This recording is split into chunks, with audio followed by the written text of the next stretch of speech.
అక్టోబర్లో గాంబియాలో 66 మంది పిల్లలు కఫ్ సిరప్లోని కాంటామినెంట్స్ వల్ల చనిపోయారు.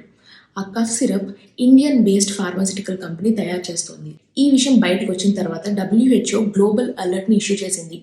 ల్యాబ్ అనాలిసిస్ తర్వాత ఆ కఫ్ సిరప్లో డైథిలిన్ గ్లైకాల్ ఇంకా ఇథిలిన్ గ్లైకాల్ ఉన్నాయని తెలిసింది. And these are very dangerous chemicals. నా ఈ విషయం తెలిసిన తర్వాత హర్యానా గవర్నమెంట్ ఆ మ్యానుఫ్యాక్చరింగ్ యూనిట్ని సస్పెండ్ చేసింది.